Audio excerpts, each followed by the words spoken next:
প্রথমেই বলছি বন্ধুরা, আপনাদের কাছে ক্ষমা চেয়ে নিচ্ছি। একটা জিনিস ভুল করে ফেলেছি আমি, সেটা হচ্ছে মদন রস কীভাবে ইউজ করা হয়। মদন রস কীভাবে ইউজ করা হয় সেই জিনিসটা আমি ভুল করে ফেলেছি দাদা, ঠিক আছে? তার জন্য ক্ষমা চেয়ে নিচ্ছি। যে কিভাবে ইউজ করা হয় সেই জিনিসটা আমি বলতে ভুলে গেছিলাম। তার জন্য আমি বলে দিচ্ছি, মদন রস ইউজ করবেন।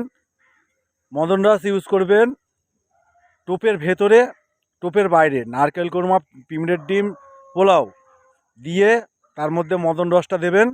মদন রসটা দিয়ে টোপটা চেপে নিয়ে মাথায় পোলাও দেবেন। মাথায় পোলাও দিয়ে মদন রস গায়ে দিয়ে টোপটা তুলে দেবেন, ঠিক আছে? একটু ভুল করে ফেলেছি দাদা, কেউ কিছু মনে করবেন না। কেন আমি টোপে কিভাবে ইউজ করতে হয় সেই জিনিসটা বলা হয়নি, তার জন্য আমি অন্য একটা ভিডিও দিয়ে সেই জিনিসটা বলে দিচ্ছি, ঠিক আছে?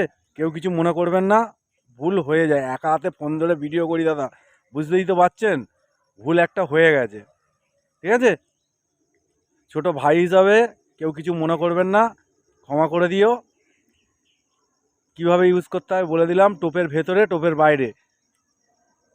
আপনার পড়বে নারকেল কোরমা, পিমড়ের ডিম, ভেতরে ভাত পোলাও, আর থাকবে তোমার মদন রস দিয়ে টোপটা চেপে নেবেন, নিয়ে কাঁটা ছাটিয়ে নিয়ে তার মাথায় পোলাও দেবেন।